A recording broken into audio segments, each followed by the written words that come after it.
mic's live? You're gonna let us know. Everything's live. I don't know how to do that part yet. All right.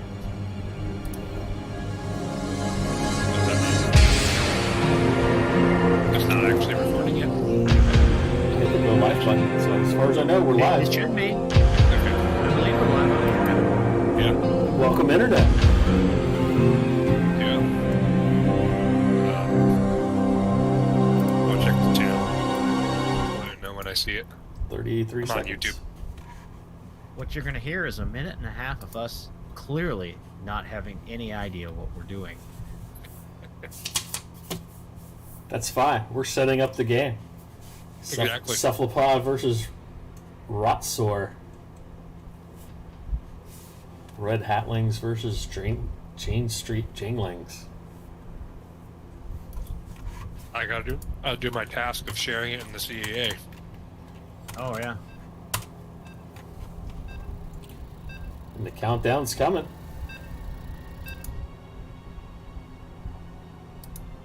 They don't have a Starcraft channel now? They do. You don't know what you're doing. you never went in and set your role as StarCraft. They Okay. reorganized the server. Clearly on top of these things. Mm-hmm. Yep. It's live. All right. Well, we're starting our first game here. Week 4 CEA, Starcraft 2, Spring 2021, Red Hatlings and Jane Street Janelings. In the lower right corner, wearing the red trunks from Jane Street, we have Rotsaur.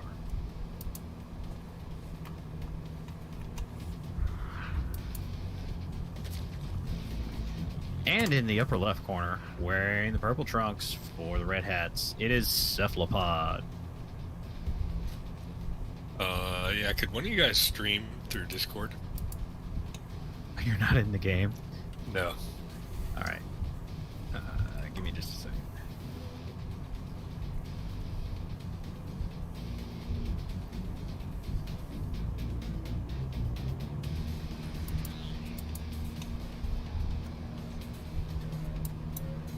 All right. So, ZVP to start it off the day.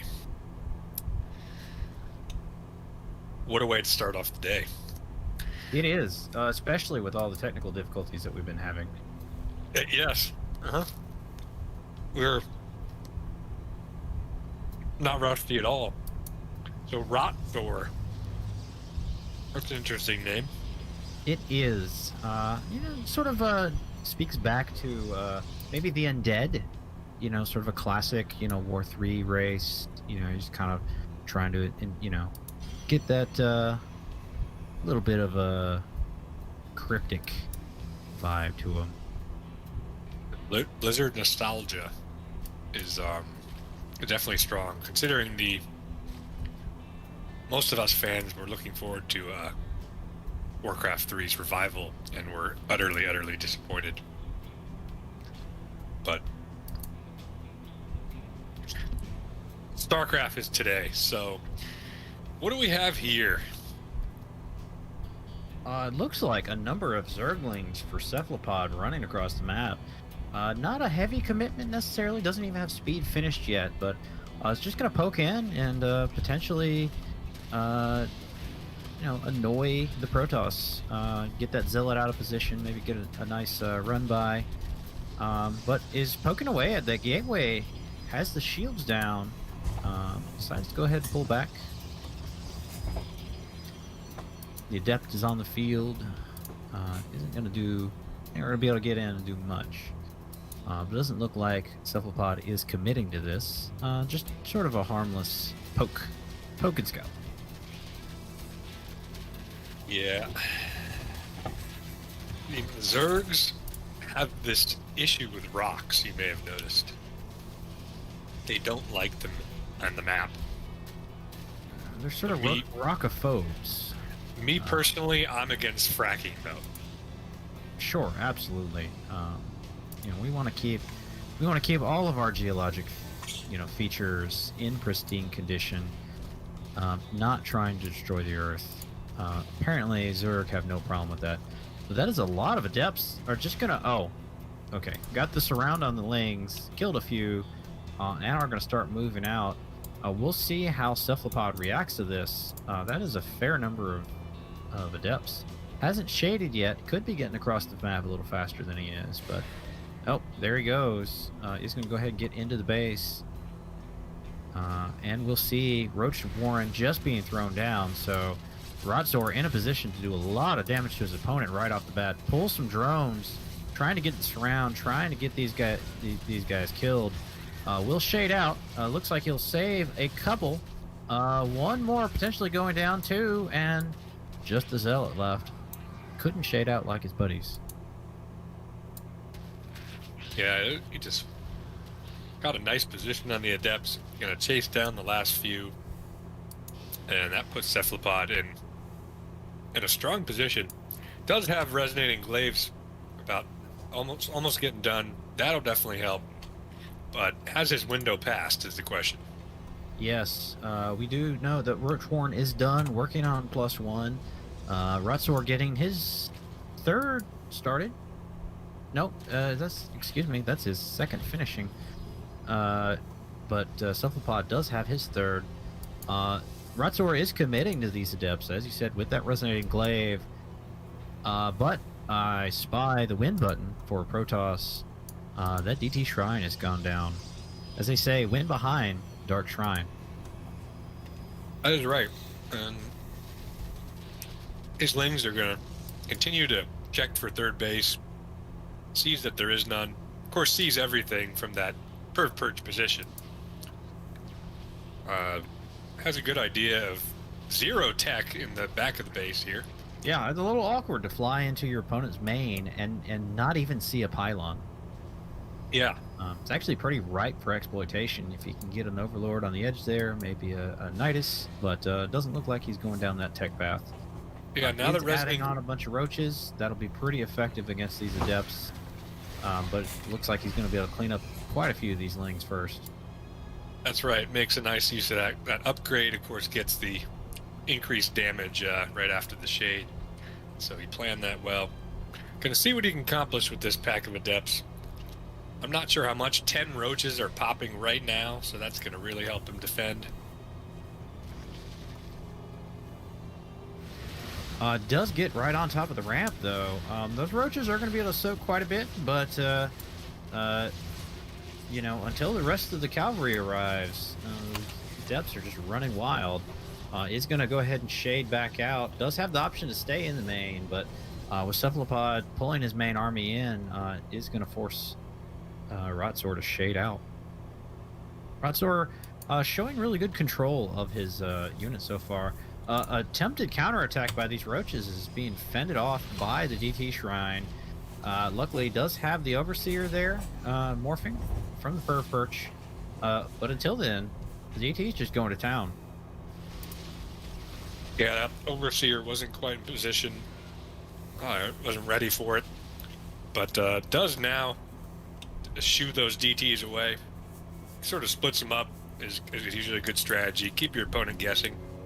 Yeah, he sent one to the natural third and fourth of the Zerg, and is going to start slicing and dicing.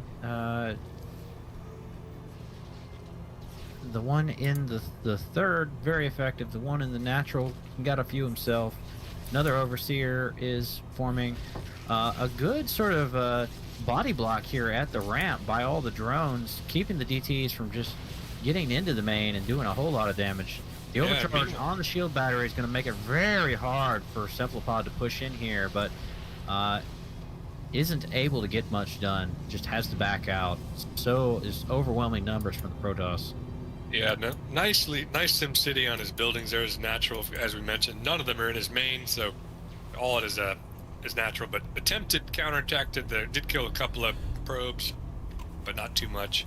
So this game is evening out pretty well, other than the worker count being actually heavily in favor of Rotzor. Right. Those DTs did do a lot of damage against Cephalopod's workers. Does have them pretty far behind. Cephalopod in the unenviable position of having a lot of army, can't really commit to droning up real hard. because if he did, he might just die. That's right. So now that SimCity's working against him. And sort of trapped in his natural here. Yeah, it's actually, interestingly, allowing those roaches to get a pretty good concave.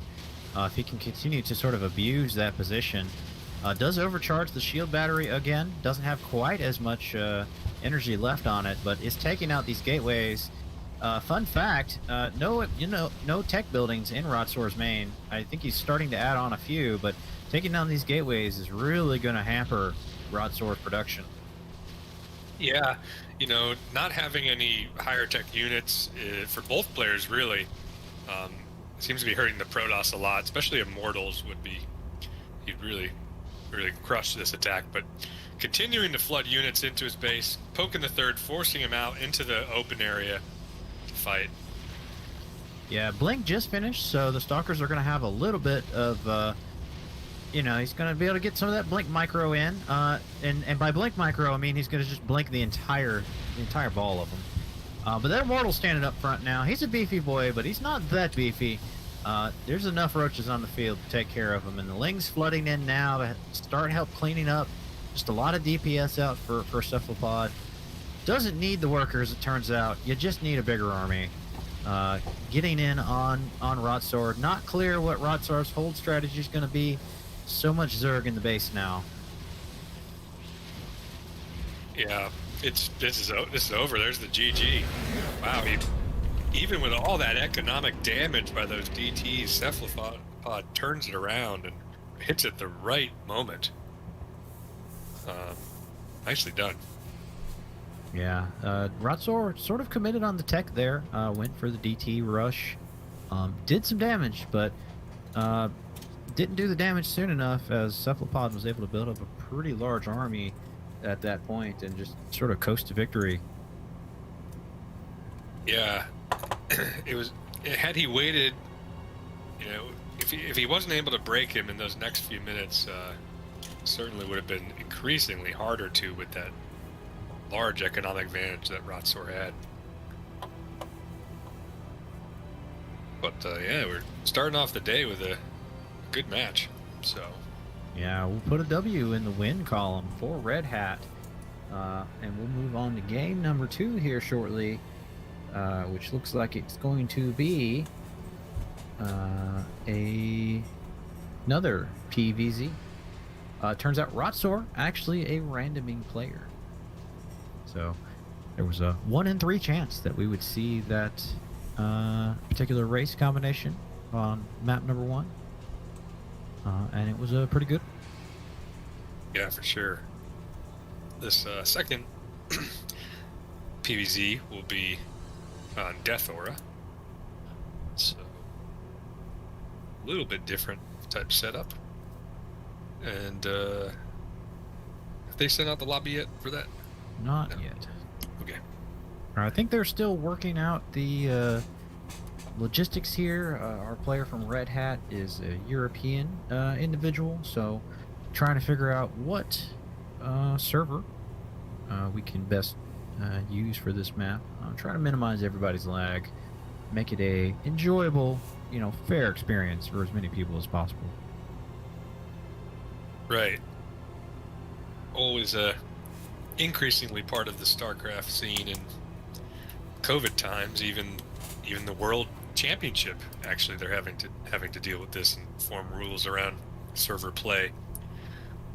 And yeah, but it looks like they're deciding on a service. We got players in the East Coast to the U.S., so that makes U.S. to East pretty good choice for the Europe. At the very least, it's going to keep us from having to log out and log back in on the EU server. That is true. All right, the lobby has been posted. Here, send me an invite to that. Click on the map in the map. chat there. I see. Okay. Ah, right. I forgot we have this fancy way of loading the lobby now. Turns out, we remember how to play StarCraft, just don't remember how to cast it. That's right. So, yeah, just finalizing this lobby setup, and we will get on to game number 2. These players, yeah, both diamonds, as you can see. The player from Jane Street is a bit lower ranked than the player from Red Hat, but still within the range to have a really good chance at a good game. So Yeah. And as our observer has put up on the screen too, slight Zerg advantage in the ZVP. So a lot of the metrics pointing towards Red Hat favored here. But you never know. This is CEA. Upsets happen every day. The countdown is starting. We'll see what happens in game number 2 of our match. Red Hat versus Jane Street. right, let's get into the game. And thank you, Dan Glam, our observer / now stream runner. And here we go. Those team logos and everything. So, starting in the lower right corner for the Jane Street Janelings, we have, wearing the blue trunks, Rogue AI. That's right. And in the top left corner, playing for Red Hat, we have Cyril. Cyril, of course, representing Zergs. Rogue AI representing our Protoss. And with a name like right. Rogue AI, you gotta wonder, is Alpha Star involved? Yeah, is that perhaps what Elon Musk created his AI defense to stop the rogue AI? Or is the Rogue AI perhaps Elon Musk's own creation? You know, sometimes you gotta invent the problem to form the solution. There's good money in forming a solution, especially to problems you created. Yeah. Oh. What do you think we're gonna see here? Cyril's shown us a wide variety of builds over the course of CEA season, so He has sort of proven to be a little bit more of a cheesy player. Definitely, we've seen him do a lot of early rush in his CEA history. But you know, a very versatile player, one of Red Hat's aces. Certainly capable of a large variety of builds, but looking very standard so far. Zerg getting their expansion, as well as Protoss going for a pretty safe opener here, getting their expansion going. So looks like we're gonna just go ahead and start ramping up into the mid game. that's right. CVP probably one of the slowest matchups in terms of the game pace and macro play. TV, some of the mirror matches are really one base oriented right now, but Well, with the ZVP, both sides tend to be very turtley. They have a lot of very strong defensive tools, able to respond, and just really gain a lot of defenders' advantage. So gives you a lot of incentive to just stay home and macro up and try to get to that death ball. Both the death ball for the Zerg and the death ball for the Protoss, very scary. So whoever gets there first tends to start snowballing. I imagine right. both of them are going to start racing up the tech tree as soon as they can. speaking of racing up the tech tree, yeah, this is I believe a single gate. Already got the Twilight Council almost done. So this is definitely racing up the tree. Robo facility on the way. He's getting all the tools he needs to move up fast. So Yeah, so you know it's important to note both players doing a very good job of scouting.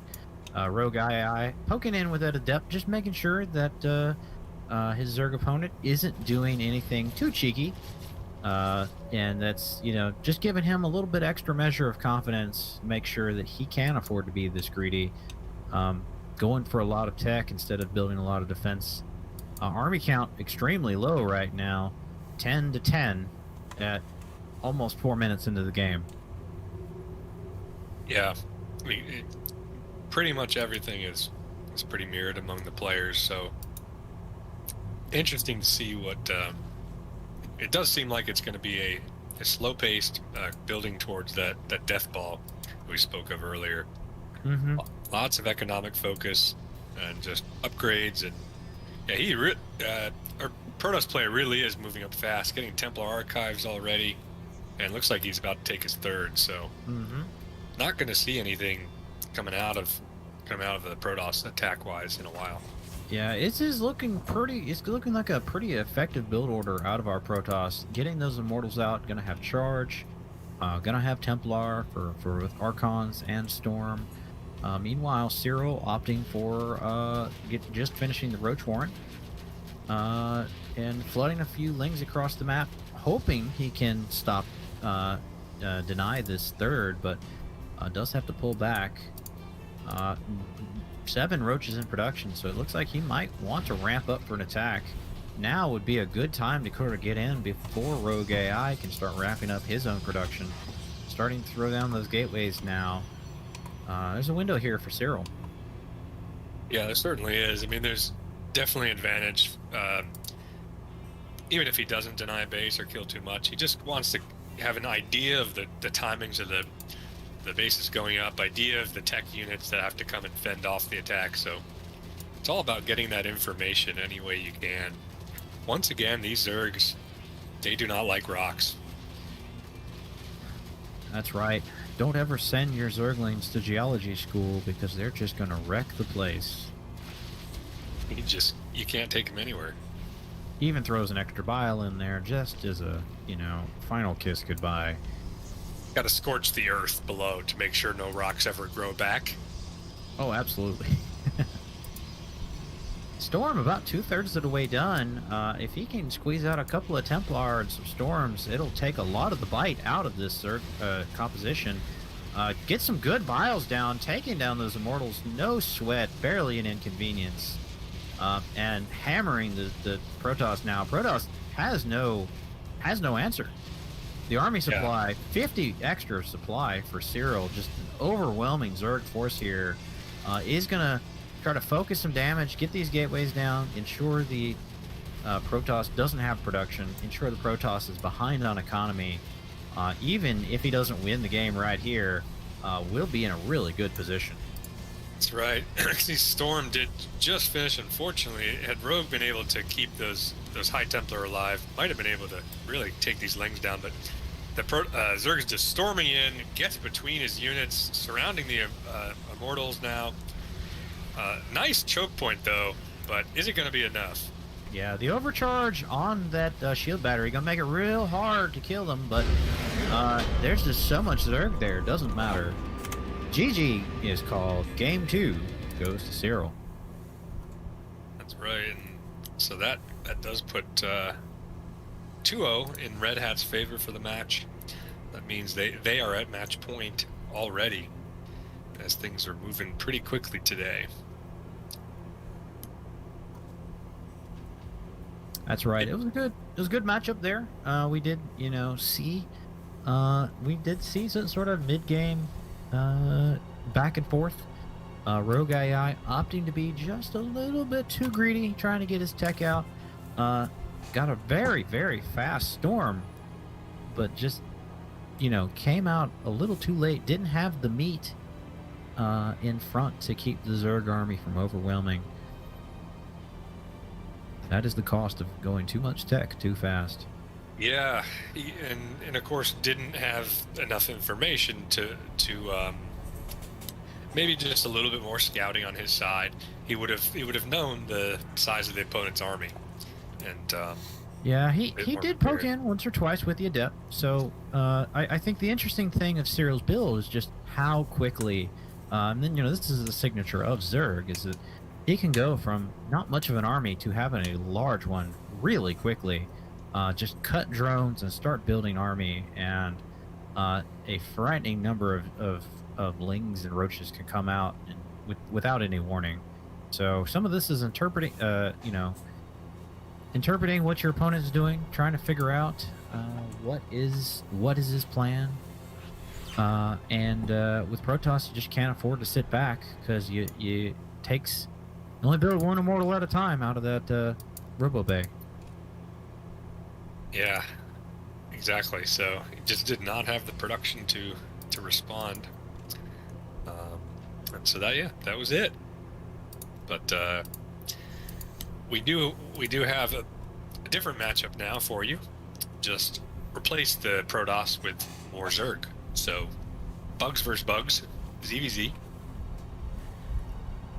And yeah, we're gonna have Zip from Red Hat facing Bafang. We'll call him Feng. Fang, yeah. You know, the P is silent. P silent, yeah. With the countdown started, we are going to jump right into this game on Oxide. Match point for Red Hat. Currently up 2-0 on week 4. The Red Hatlings versus the Jane Street Janelings. Ling on Ling action culminates in game number 3. That is right.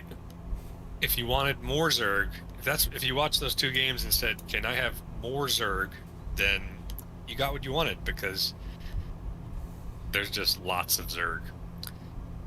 That's right. So starting in the lower left corner, wearing the green trunks for the Lings, it's Fang. And in the top right, playing for Red Hat, it is Zip. So ZVZ, what do you think we're going to see out of our opponents here? The early extractor actually for Fang. That's right, and early gas. Specifically puts 2 drones on it. Doesn't want to cut his mineral production too fast. So with both the gas first and the pool started, is going to have some really fast lings across the map. And to top that, is probably going to have enough gas for speed.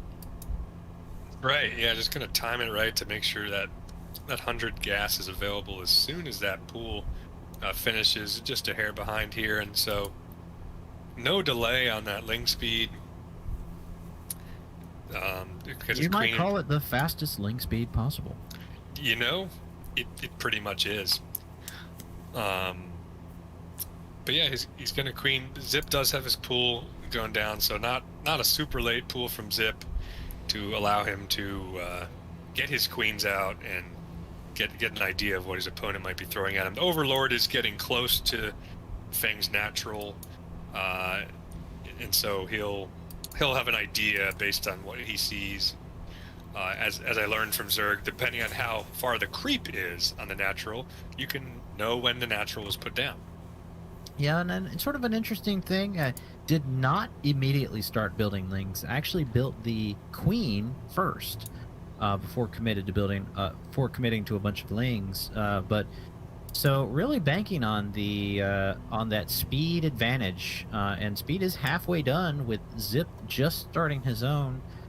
Without committing to those lings early on, he looks like he's just looking to mass up and bust through whatever Zip has to defend with. Zip doesn't have much, but will have something. Yep, exactly. I'll tell you what he does have, and that's double the workers. So the question is whether he's going to realize this. Does the Overlord see the lings? It looks like maybe not quite. But so Zip is still droning. A lot of lings coming across the map, though. Is starting to put that wall down, reducing that surface area, but not even going to be in time. So many lings now flooding in. That's just a lot of lings. Zip, 6 army supply, isn't prepared to deal with this. That is a lot of lings. Going to get his queen in a good position, and try to buy time for those 2 spine crawlers. That's right. All kinds of dancing on the drones, but this is tough. Yeah, spines are not going to go up. Speed for Zip is about to finish, but it doesn't really matter because there's just so many lings on the field for Fang. A really kind of interesting timing and build here we see out of him. Yeah, the worker count is now about even. Zip has it catching up in Lings, but there's been a lot of damage done here.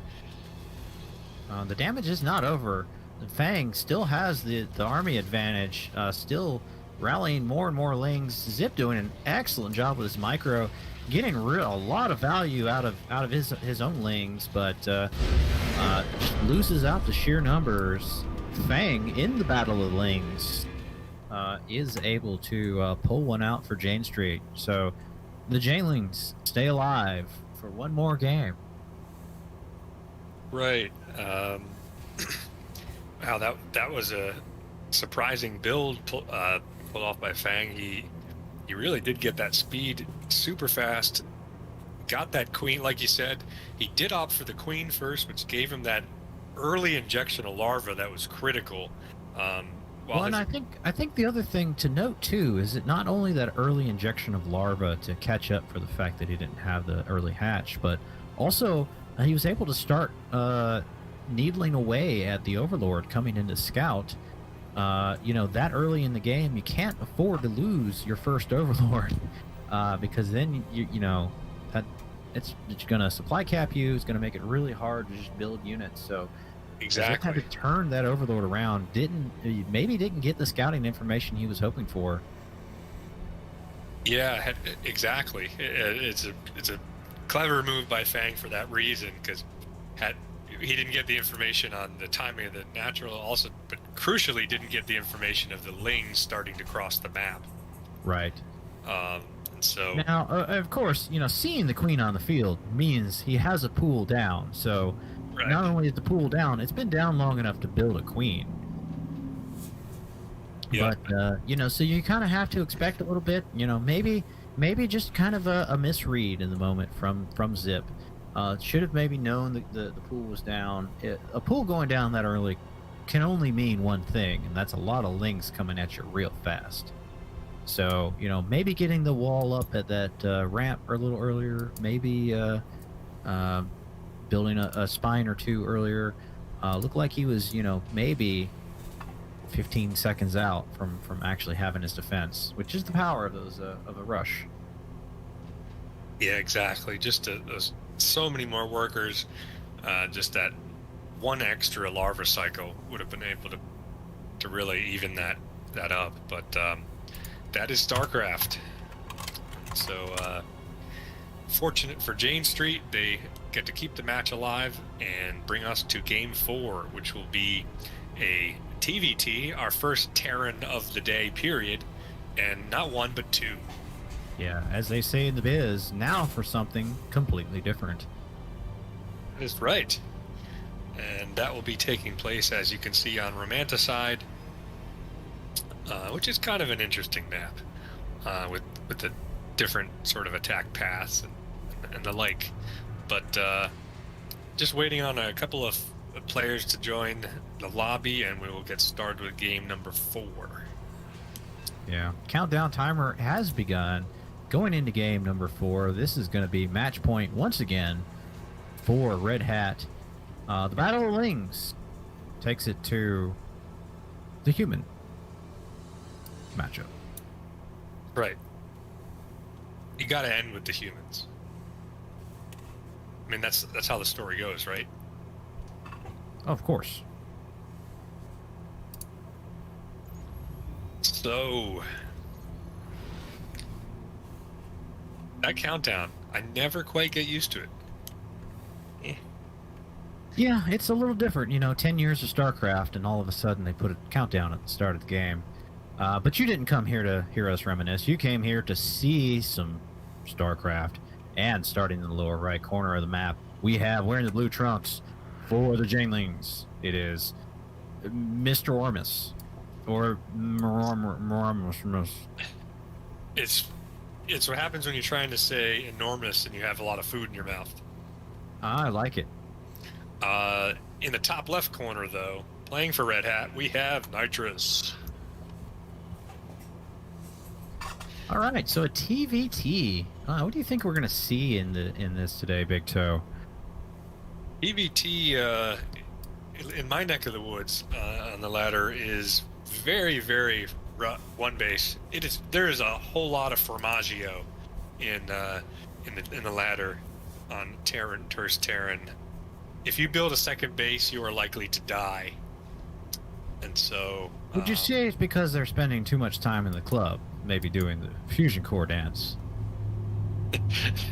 You know, that very well could be the case. Maybe a reference that you don't get, or maybe many of our viewers don't get. Of course, I just went with it. The fusion core, when it's researching, looks like it's a club thumping. So you know, that's an old throw out to one of the OGs, Day 9. We like to talk about the fusion core dance when that BCs were being researched. Of course, back in the day, BCs not nearly as prevalent as they are in the modern meta. And I think for a good thing. Everybody loves to see BCs. I mean, when you give a giant battleship the ability to teleport anywhere on the map, how is it not going to rise in the meta? Oh, fantastic. But, you know, as you mentioned, building that second base, a death sentence. So clearly both of our Terrans suicidal. That's right. But at least they're equally in this for the long haul. Yeah, interestingly enough, though, had a scouting worker in Nitrus's base, so did see Nitrus building a natural. Knew he needed to get his own natural down. Meanwhile, Nitrus kind of going about this blind. He is, yeah. Doesn't have a whole lot of vision of what's going on. It is now sending out an SCV around to check for proxies, always a good thing to do. But, yeah, it's going to get his second command center down in the low ground. Of course, Murnimus already has one. And, yeah, the early tank from here is really interesting, right? Because Nitrus got his started quite a bit earlier, but floating it over, they basically landed the same time that Ernest finished his. Yeah, you know, it's safer to build on the high ground, of course, but then you got to fly. So, flying stuff right now. And but looks like somebody wants to get right on up to the end game, building the third CC on the high ground now. Meanwhile, Nitrus starting to add on all that production. Looks like he's content to get to a sort of mid-game critical mass there, while Emerus adding his starport. Maybe we'll see some BCs, maybe not. It's always a good day when you get to see some BCs. Yeah, it is. He is definitely progressing up the tech tree fast. Seeing a Cyclone in production. Who doesn't like the Cyclone as well? Whereas Nitrus choosing to opt for more of a tank Hellion army for now. Would you say 2020 was the year of the Cyclone? Yeah, I would. In coincidence, I mean, we've been waiting for years, but it finally came. That's right. Clearly was the, you know, I always said that we'd have the year of the Cyclone when hell froze over. And 2020, I think, qualifies. The prophecy does make sense. But yes, this is not a whole lot to talk about here. It does have some Mr. Mormus. What? There's the party. They're trying to get in the club, and they haven't found the address. Is what apparently is happening right there. Interesting. Nitrus just missing with that scan. Of course, sees the main, but doesn't see the workers just hanging out. Can't get out through that front door. Does go ahead and drop the mule. Really having some pathing issues here. They are perfectly aligned, though. I gotta give it that. Just wait. It's a queue, right, to get to the next base. Yeah. Maybe in his credit, he is supply block. Build any more workers until he gets some depots down. On the other hand, he is supply blocked, so he can't build anything until he gets some depots down. That is true. Does it get the Raven out? Allow him to detect cloaked units, get that high ground vision that's critical in TVT.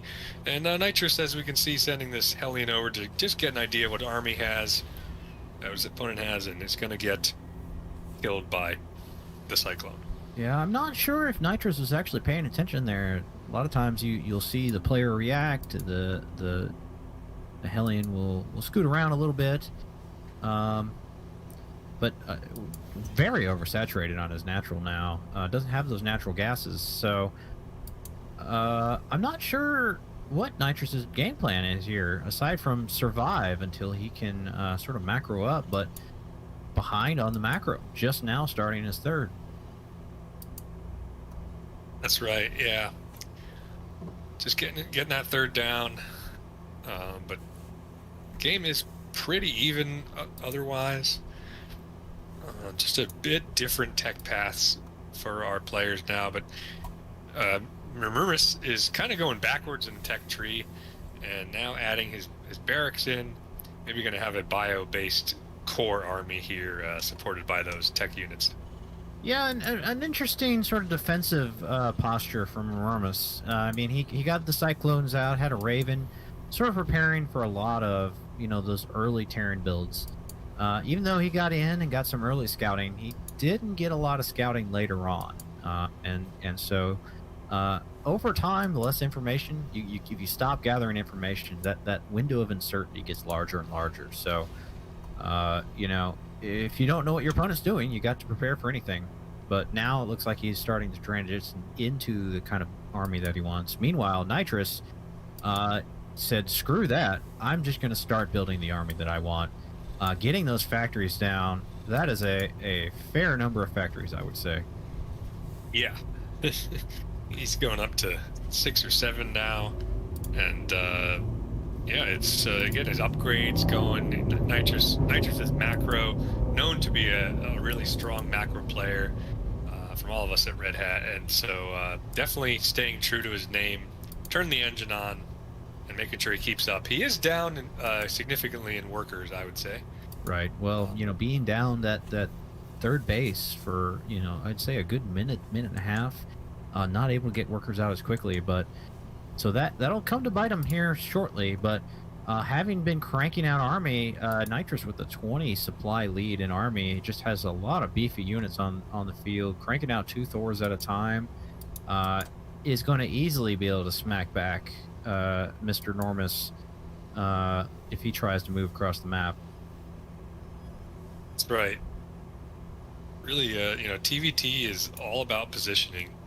It's some of us.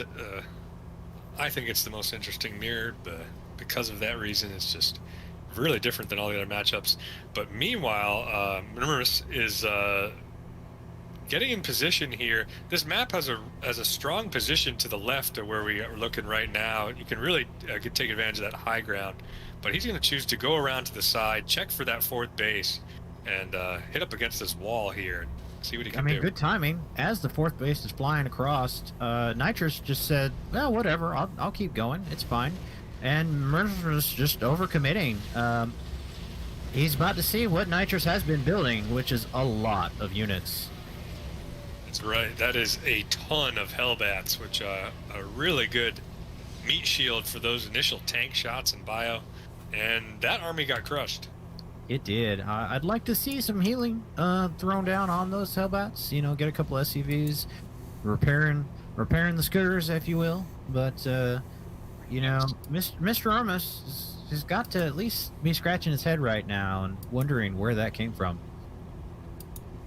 Yeah, that came out of nowhere. And we do have our 10-minute stim timing here. That's right. A classic. Turns out, if you don't get stim earlier, you have to get it later. Yeah, it's one of those critical ones. But to Murmuris's credit, he's definitely building back fast, maybe building back better, and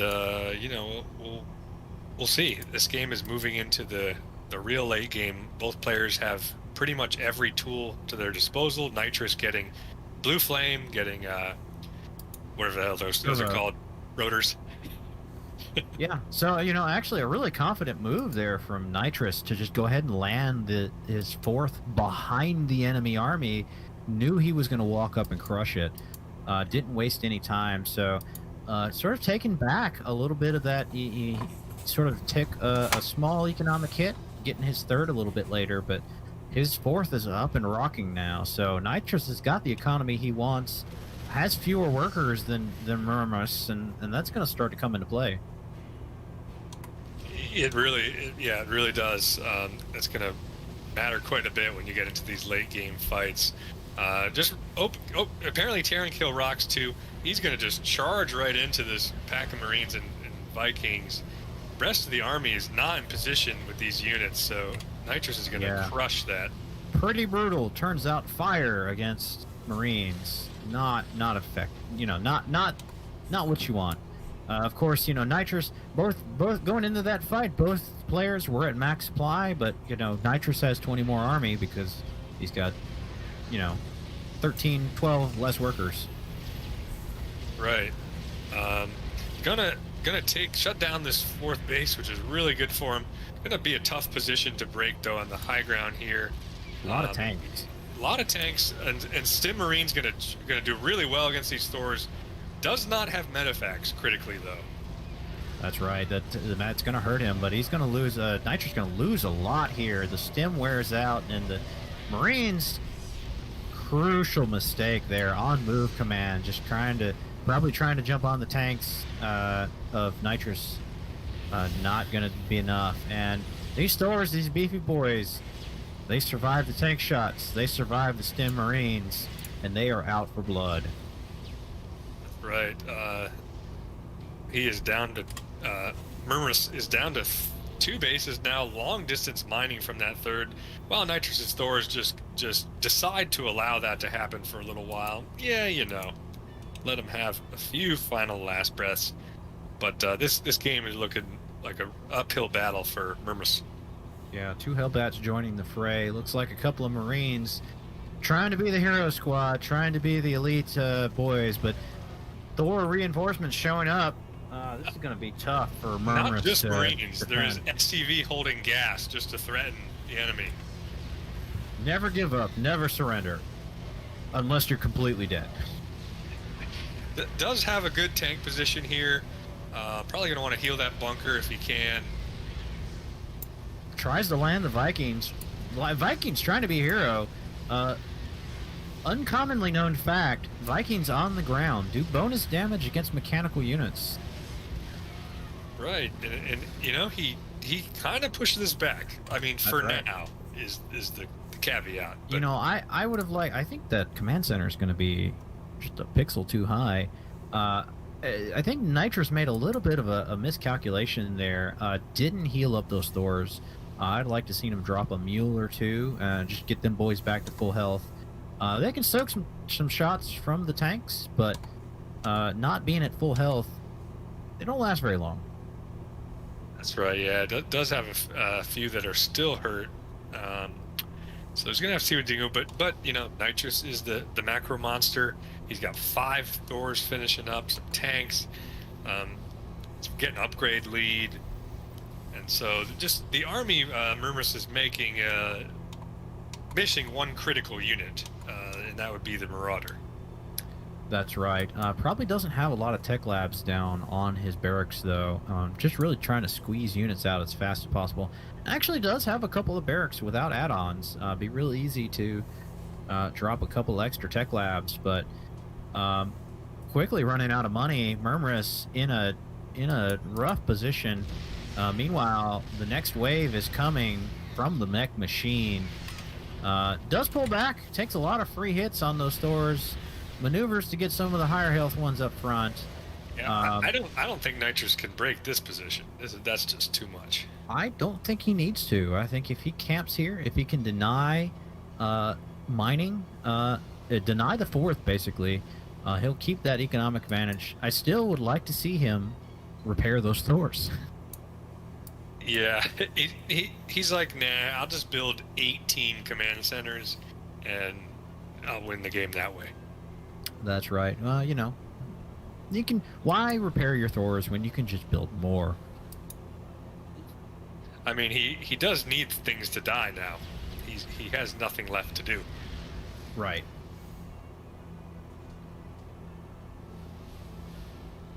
But he doesn't want to make the mistake of allowing his opponent back into the game either.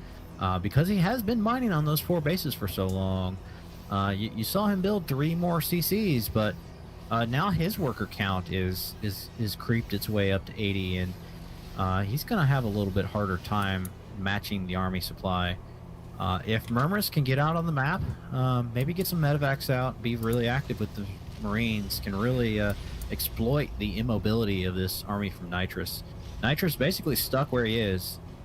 Can't commit to moving in, can't commit to going back to defend. So, needs to just sit here and contain. Right. If his tanks he's got to siege up those tanks. Oh, this is a bad fight for Murmurus. Putting himself in the choke point unnecessarily. Killing a bunch of Thors, though. Just has so many meat shields in those Marines. Thors still have to target those Marines one at a time. No splash here from Nitrous. Makes it hard just to chew through all those Marines. But a Thor sneak attack. Not the thing you ever thought you'd see. Probably a miss rally on those guys, just attacking in from, where they were marching across the map. Does kill the 3rd. So yeah, that's awkward. That's right, and I don't even think he has another command center, 3rd command center now, so he's going to float his natural, perhaps trying to get a secret base established in the... That's right, gonna float his main over somewhere. Meanwhile, Nitrous just taking bases. Yeah, he's taking over the map, and just showing his stuff too. That's 3 scans that he just dropped on the enemy, trying to get a sense of where they're at. I think he saw that SCV train. That's right. You can't not see the SCV train, and so. However, Ermrus is trying to defend. A little bit of an awkward position. Thor's on the high ground, but they are kind of weak. They're moving into the tanks now. A good tank count for Ermrus. This is exactly what he needs. You get enough tanks, I don't care how many Thors you have. That's right. Yeah, that wasn't the kind of an even trade. The problem is when you're this far ahead, an even trade is in your favor. That's right. Again, why repair the Thors when you can build more? Yeah, and got a lot of boys there just, hey man, where do I take these minerals? Is someone gonna let me know? They're on break right now. There's 40-hour work week for SCVs. Trying to enforce some labor laws in the Corpulus sector.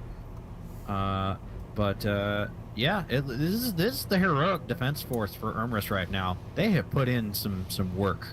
It looked pretty bad for him, but he's hanging on. He's not dead, but boy, it's not looking good. I mean, our resources lost that our observer just had up there, it was actually pretty close. So is it possible that we will somehow mine out the maps and it could come down to this crucial late game fight? I don't think so, and the answer is all of those tanks that just rolled up for Nitrous. He has learned from his mistakes, is moving in with the Siege Boys, and says, no, I've got splashed now, and I've got scans for days. Yeah, that is going to completely shut down what was Murmurus's strongest asset, and that was these Marines. Yeah, you see the power of that splash just completely wipes out the Marines. Without all that Marine DPS, those Thors now suddenly, the tanks looking very exposed. That's right.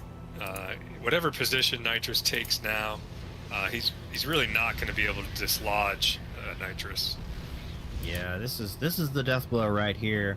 Nitrous not trying to do something stupid, just take a really smart position, kill all the units streaming out of map, make Murmurus, make him do something stupid, because is trying to take a few hidden bases, is going to move up, and this is it. It's just not good. Murmurus trying to stay alive, trying to stay in the game. This is match point for Red Hat. If he loses this, they lose the match. So, doing what he can, never give up, never surrender. That's right. despite all odds. There are a lot of injured units here. Could that be the comeback hope? I don't think so, because Nitrus's machine is just rolling.